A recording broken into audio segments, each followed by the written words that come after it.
જામનગર મહાનગરપાલિકામાં commissioner DN મોદીના નેતૃત્વ હેઠળ ટાઉન પ્લાનિંગ શાખામાં ટીપીઓ તરીકે સિટી એન્જિનિયર ભાવેશ જાની ફરજ બજાવે છે. આ ટીપીઓ શાખામાં ટીપીઓ તરીકે અનિલ ભટ્ટ અને ઉર્મિલ દેસાઈ જવાબદારી સંભાળી રહ્યા છે.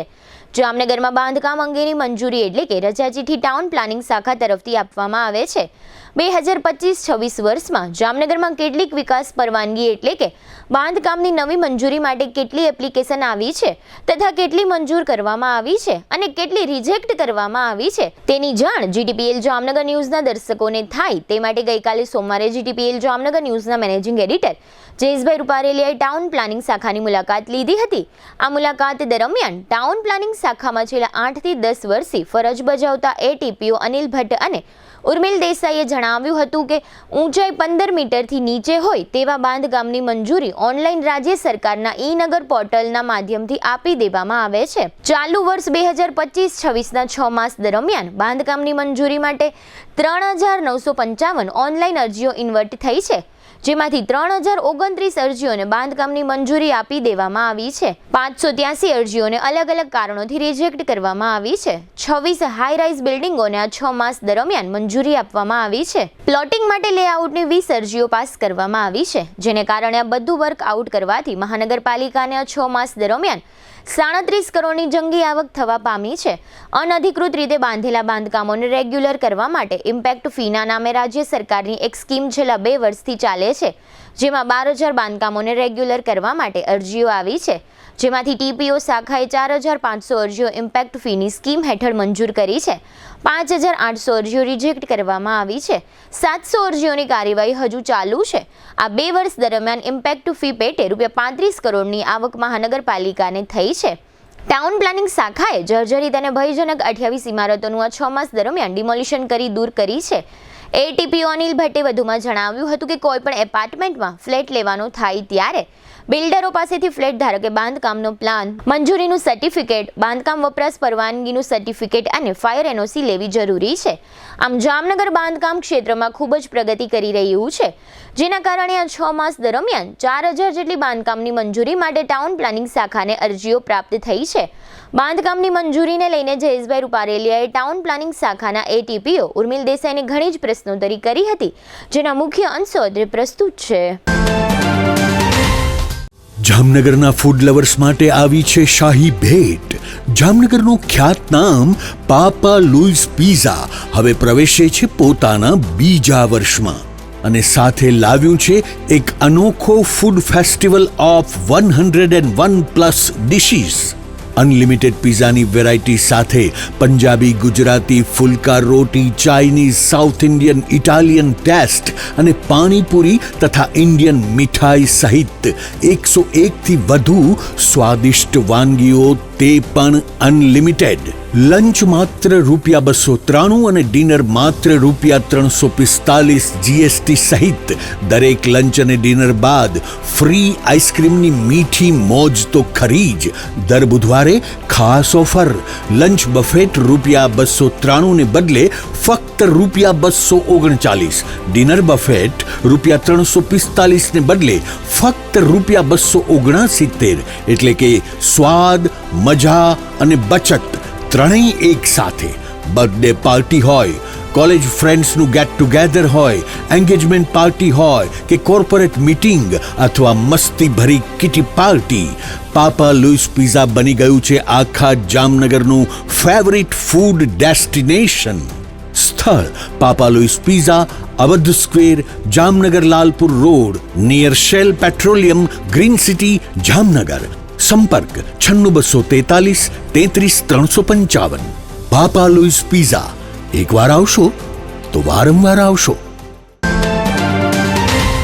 જીટીપીએલ જામનગર ન્યૂઝમાં તમામ દર્શકો સ્વાગત છે. આજે અમે લોકો મહાનગરપાલિકાની કચેરી ખાતે આવ્યા છે અને ખાસ કરીને ટાઉન પ્લાનિંગ શાખામાં આવ્યા છે અને ખાસ કરીને અહીંની વાત કરીએ તો સિટી એન્જિનિયર તરીકે ભાવેશભાઈ જાની કે જે અહીંયા મુખ્ય ટીપીઓ તરીકે સેવા આપે છે, સિટી એન્જિનિયર છે, અને એના નેતૃત્વ હેઠળ એટીપીઓ તરીકે વાત કરીએ તો અનિલ ભટ્ટ સાહેબ છે અને ઉર્મિલ દેસાઈ સાહેબ છે. આ બંને લોકો જામનગરમાં જે નાની મોટી મંજૂરીની વાત આવે ત્યારે એનું જે કંઈ વાત આવે એ બધી વાત એ જોતા હોય છે. અને ખાસ કરીને આ વર્ષની વાત કરીએ, ખાસ કરીને 2025-26ની વાત કરીએ તો લગભગ 15 મીટરથી નીચેની જો મંજૂરી લેવી હોય તો ઓનલાઈન મંજૂરી આપી દેતા હોય છે આ લોકો. અને ઇનવર્ડની વાત કરીએ તો આ વખતે લગભગ 3955 લોકોએ અહીંયા બાંધકામ માટેની મંજૂરી માટે એપ્લાય થયા છે.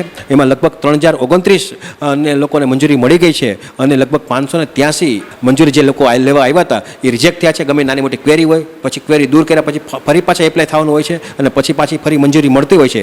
તો લગભગ એ બાબતની જો મંજૂરીની આ બધી વાત કરીએ, હાઈરાઇઝની વાત કરીએ, પ્લોટિંગની વાત કરીએ તો આ બધી વસ્તુ અહીંથી વ્યવસ્થા ઊભી થતી હોય તો આપણી સાથે જે એટીપીઓ જે છે એવા ઉર્મિલ દેસાઈ સાહેબ આપણી સાથે જોડાયેલા છે. તો આપણે એમને પૂછ્યું કે સાહેબ ખાસ કરીને જે પ્રમાણે બાંધકામની મંજૂરી લોકો લેવાની હોય, ધારો કે કોઈ બંગલો બનાવવાનો છે કે કોઈ પણ વર્કઆઉટ કરો છે, એપાર્ટમેન્ટ બનાવવાનો છે, તો કઈ રીતની પ્રોસેસ હોય છે અને કઈ રીતની મંજૂરી તમે લોકો આપતા હોય છે?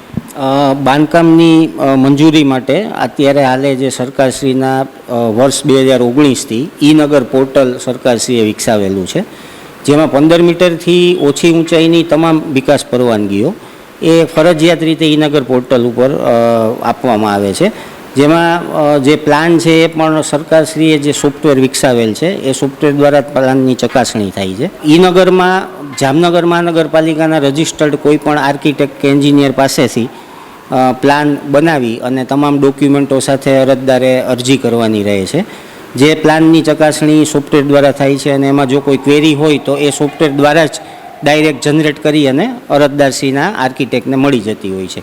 જો કોઈ પણ પ્રકારની ક્વેરી ન હોય તો જામનગર મહાનગરપાલિકાની જનરલ બોર્ડ દ્વારા જે ચાર્જિસ મંજૂર કરવામાં આવેલા છે તે ચાર્જિસ, લગત ચાર્જિસ છે એનો ટેક્સ્ટ મેસેજ એ અરજદારને સીધો મળી જાય છે બાય ઈમેલ. અને એ ચાર્જિસ ભરપાઈ કરીએથી ઓટોમેટિક જ સોફ્ટવેર દ્વારા જ ઓનલાઈન રજા ચિઠ્ઠી અને મંજૂર થયેલો પ્લાન આ બંને QR કોડ સાથે એ અરજદારને ઘરે બેઠા મળી જાય છે. એટલે કે સહી માટે કે કોઈ ફિઝિકલ ડોક્યુમેન્ટ જમા કરાવવા કે એવી કોઈ પણ વસ્તુઓ કરવાની રહેતી નથી. જે પણ પ્રોસેસ થાય છે એ સંપૂર્ણ ઓનલાઈન થાય છે અને સર્ટિફિકેટ પણ એ લોકોને ઓનલાઈન QR કોડ જનરેટ કરેલા ઘર બેઠા જ મળી જાય છે. અને જ્યારે જો 15 મીટરથી ઉપરની વાત કરીએ આપણે બાંધકામની મંજૂરીઓની તો એ બંને ઓપ્શન અવેલેબલ છે. એ લોકો ઈ-નગર પોર્ટલનો ઉપયોગ પણ કરી શકે છે અને મહાનગરપાલિકાનું જે ઓનલાઈન પોર્ટલ છે MC જામનગર એના દ્વારા પણ એપ્લાય થઈ શકે છે. તો એની સ્ક્રુટિની છે એ પણ ઓનલાઈન જે થાય છે એ જ રીતે સ્ટાફ દ્વારા કરવામાં આવે છે શાખાના. અને એમાં પણ જે જરૂરી જે પ્રમાણે પાવર ડેલિગેટ થયેલા હોય એ પ્રમાણે એમને મંજૂર કરી પ્લાન અને જે કંઈ ચાર્જિસ ભરવાના થતા હોય એ ભરપાઈ કરીએથી એ લોકોને હાર્ડ કોપીમાં વિકાસ પરવાનગી આપવામાં આવે છે. 1/4/2025થી વાત કરીએ, ખાસ કરીને 25-26ના વર્ષની વાત કરીએ તો કેટલા લોકો આ બાબતના એમ્પ્લોય થયા હતા અને કેટલા લોકોની આ બાબતની મંજૂરી આપવામાં આવી છે બાંધકામની? ઓનલાઈન પોર્ટલ ઉપર જો આપણે વાત કરીએ તો ઈ-નગર પોર્ટલ ઉપર 1/4/25થી અંદાજે 3900 જેટલી અરજીઓ આવેલ છે, જે પૈકી 3029 જેટલી અંદાજે એ મંજૂર થયેલ છે. એ મંજૂરીઓમાં સબપ્લોટ એમલ્ગમેશન દરેક પ્રકારની હોય છે, સાથે બાંધકામની પણ હોય છે અને 580 જેવી અંદાજે આપણે રિજેક્ટ કરેલી છે. રિજેક્ટના પણ ઘણા કારણો હોય છે. ડોક્યુમેન્ટના અભાવે રિજેક્ટ થાય છે, પ્લાનમાં ટેકનિકલ કોઈ એરર હોય તો એના હિસાબે રિજેક્ટ થાય છે. અને જો હાઈરાઇઝ બિલ્ડિંગની આપણે વાત કરીએ તો એ 1/4/25થી અત્યાર સુધીમાં કુલ 26 બિલ્ડિંગો આપણે મંજૂર કરેલા છે, જેની સ્ક્રુટિની છે એ શાખા દ્વારા કરવામાં આવે છે. ખાસ કરીને આ રીતની વિકાસ મંજૂરી જ્યારે લેવાની વાત આવતી હોય ત્યારે પેમેન્ટની વાત આવે તો એની ગણતરી કઈ રીતે થાય? લોકોએ જ્યારે અરજદાર હોય છે અને પેમેન્ટ કેવી રીતે ભરવાનું હોય છે અને એની ગણતરી કેવી રીતે થાય છે? એમાં જનરલ બોર્ડ દ્વારા અને જે સરકારશ્રીનો જે કોમન GDCR 2017 છે એમાં જુદા જુદા હેડ અને ચાર્જિસ મેન્શન કરેલા છે. બાકીના ચાર્જિસ છે આપણા જનરલ બોર્ડ દ્વારા મંજૂર કરવામાં આવે છે. ટીપી વિસ્તાર અને નોન ટીપી વિસ્તાર બંનેમાં ગણતરીઓ અલગ અલગ રીતે થાય છે. ખાસ કરીને જે કોમન ચાર્જિસની જો આપણે વાત કરીએ તો ભૂ ભાડું છે, કેરણ ચાર્જ છે, વોટર ચાર્જ છે. આ ઉપરાંત કોમન GDCRનો ચાર્જ હોય તો એમ્યુનિટીઝ ચાર્જ છે જે નોન ટીપી એરિયામાં લેવાનો હોય છે. ટીપી વિસ્તારમાં જો ફાઇનલ સ્કીમ થયેલ હોય તો એમાં બેટરમેન્ટ ચાર્જ લેવાનો રહે છે. એટલે આ સરકારશ્રીના જે નિયમો મુજબના કાયદા મુજબ અને GDCR મુજબ એ ચાર્જિસ પ્લસ મહાનગરપાલિકાના જનરલ બોર્ડના જે દરેક કોર્પોરેશનના પોતપોતાના બોર્ડમાં મંજૂર કરેલા અલગ ચાર્જિસ હોય છે એ પ્રમાણે આપણે ગણતરી કરવાની થાય છે. કે અંદર 3 BHK નો એક બંગલો હોય ડુપ્લેક્સ ટાઈપનો, તો એનું અંદાજિત કેટલી એ વાત બને? વિસ્તાર અને બિલ્ટઅપ એરિયા પ્રમાણે આપણે મેઇન તો ગણતરી કરવાની રહે કે વિસ્તાર છે એ નોન ટીપી છે કે ટીપી છે. માનો કે નોન ટીપી વિસ્તારમાં અંદાજે હાલે એક ટેનામેન્ટની મંજૂરી આપણે સામાન્ય લઈએ તો 40,000 થી 50,000 મિનિમમ જેવો ચાર્જિસ થાય છે જો દરેક આપણે ચાર્જિસના હેડ ગણતરીમાં લઈએ. તો એવી જ રીતે એ જ વસ્તુ જો નોન ટીપી વિસ્તારમાં હોય તો ત્યાં અમુક ચાર્જ ઘટી જાય છે ટીપી વિસ્તારમાં હોય તો. પણ બેઝિક એનો છે જે છે એ બિલ્ટઅપ એરિયા અને એ કયા વિસ્તારમાં છે એના ઉપર વધારે ચાર્જિસ ડિપેન્ડ છે. પણ ઓન એન એવરેજ અત્યારે 40,000 થી 50,000 તો એક ટેનામેન્ટમાં મંજૂરી વિકાસ પરવાનગીના ચાર્જ ભરપાઈ કરવાના આવે છે. ખાસ કરીને આ રીતની મંજૂરી લે છે, પૈસા ભરે છે, પછી આપણે એને સગવડતા શું આપી શકીએ છીએ ખાસ કરીને મહાનગરપાલિકા? ટાઉન પ્લાનિંગ શાખા દ્વારા જે એમેનિટીઝ ચાર્જ જે કોમન GDCRમાં જે હાલે નોન ટીપી વિસ્તારમાં એમેનિટીઝ ચાર્જ લેવાનો રહે છે, એવી જ રીતે ટીપી સ્કીમ વિસ્તારો હોય તો એમાં બેટરમેન્ટ ચાર્જ લેવાનો રહે છે. એ ચાર્જ ભરપાઈ કરીએ તો જેમ અત્યારે હાલમાં આપણે ટીપી સ્કીમો જે હમણાં જ સરકારશ્રીમાંથી 6 કે 7 જેટલી ટીપી સ્કીમો આપણી ડ્રાફ્ટ મંજૂર થઈ, તો એ વિસ્તારોમાં જે ટીપી રોડ નેટવર્ક છે કે બીજી બધી બેઝિક જે સુવિધાઓ છે એ બેટરમેન્ટ ચાર્જ જેટલો વધારે વસૂલ થાય તો એ પૈસા છે એ વિકાસના કામોમાં ભૂગર્ભ ગટરથી માંડી લાઇટથી માંડી બધી રોડ રસ્તા આપણું બેઝિક ઇન્ફ્રાસ્ટ્રક્ચર દરેક માનો કે એક આખો ટીપી રસ્તો આપણે હાલે નવો અમલમાં મૂકીએ તો એ રોડનું કામ તો થાય જ, એ ઉપરાંત UGD નેટવર્ક આવે, DI લાઇન આવે, સ્ટ્રીટ લાઇટો આવે. તો જે ટીપી સ્કીમ જે પર્ટિક્યુલર હોય એમાં જો બેટરમેન્ટનો ચાર્જ જેટલો વધારે ભરાય તો એ જ પૈસાનો ઉપયોગ છે એ કરી અને આપણે એ ટીપી સ્કીમનો જે રોડ નેટવર્ક છે કે બેઝિક બીજું ઇન્ફ્રાસ્ટ્રક્ચર છે એનો આપણે વિકાસ કરી શકીએ. ધારો કે 1/4 થી વાત કરીએ 2025 થી અત્યાર સુધીમાં, ધારો કે 6 મહિના ગયા છે નવા વર્ષમાં, તો કેટલીક ઇન્કમ મહાનગરપાલિકાના આ બાબતના મંજૂરી બાબતના પરવાનગી બાબતમાં આવ્યા છે? 1/4 થી આપણે કુલ 37 કરોડ રૂપિયા હાલ સુધીમાં ઇન્કમ થયેલ છે, જેમાં ઇમ્પેક્ટની ઇન્કમનો પણ સમાવેશ થાય છે. પણ કરંટ ફાઇનાન્શિયલ યરમાં આપણે આ 6 માસની અંદર 37 કરોડ ઇન્કમ થઈ છે. ખાસ કરીને ગત વર્ષે ધારો કે 24-25ની વાત કરીએ તો આખા વર્ષ દરમિયાન કેટલી ઇન્કમ થઈ હતી, અને ખાસ કરીને આ 25-26માં કેટલો તમને અંદાજ આપવામાં આવ્યો છે? ગત વર્ષે 80 કરોડ જેટલી ઇન્કમ અમારી બ્રાન્ચે કરેલી હતી અને આ વર્ષે પણ બજેટેડ અમારો જે ટાર્ગેટ છે એ 80ની આસપાસ જ છે. પણ અમારા પ્રયત્નો એવા છે કે પ્રથમવાર આ વખતે ટાઉન પ્લાનિંગ શાખાને 100 કરોડની આવક થાય એવા પ્રયાસો હાથ ધરીએ. ખાસ કરીને ધારો કે હાઈરાઇઝ બિલ્ડિંગની વાત કરીએ તો જામનગરમાં અત્યારે કરંટની અંદર વાત કરીએ તો કેટલીક હાઈરાઇઝની મંજૂરી આપણી પાસે લેવામાં આવી છે નવા વર્ષમાં? નવા વર્ષમાં આપણે હાલ સુધીમાં કુલ 20 જેટલી હાઈરાઇઝ બિલ્ડિંગો, હાઈરાઇઝ એટલે કે જેને 15 મીટરથી ઉપરની આપણે હાલના નિયમો મુજબ કહીએ છીએ, એવી 20 મંજૂરીઓ આપણે ઓલરેડી આપેલી છે. આપણી જે શાખા છે ટાઉન પ્લાનિંગ શાખા, એમાં કઈ કઈ જવાબદારી તમારે નિભાવવાની હોય છે ખાસ કરીને મહાનગરપાલિકા નિયમ પ્રમાણે? એક તો આપે કહ્યું એમ જે બાંધકામ વિકાસ પરવાનગીઓ આપવી, બાંધકામ વપરાશ પરવાનગીઓ આપવી, તે ઉપરાંત જે કોર્પોરેશનને જે કન્ટ્રીબ્યુશન ઓફ લેન્ડ જે પ્રાપ્ત થાય છે જુદા જુદા લેઆઉટ મંજૂર કરવાથી તેની રેગ્યુલર સર્વે અને મોનિટરિંગ, ભયજનક બાંધકામો જે શહેરમાં હોય છે તેનો રેગ્યુલર સર્વે, જરૂર પડીએ તેનું ડિમોલિશન. તેવી જ રીતે ગેરકાયદેસર બાંધકામો અંગેની પણ અમે કાર્યવાહી કરીએ છીએ 261(2) GPMC એક્ટની કલમ હેઠળ. અને હાલમાં જે સરકારશ્રીએ ગુડા 22 જે કાયદો ચાલુ છે તો તેમાં પણ આજે 30/9/22 પહેલાંના જે બાંધકામો હોય અનધિકૃત તો એને પણ ચાર્જિસ વસૂલી અને નિયમિત કરવાનું હાલે ચાલુ છે. અને તેની મુદત પણ હાલે 16 ડિસેમ્બર 2025 સુધી, જેને આપણે ઇમ્પેક્ટ તરીકે ઓળખીએ. એટલે એમાં કેટલાક લોકો એપ્લાય થયા છે?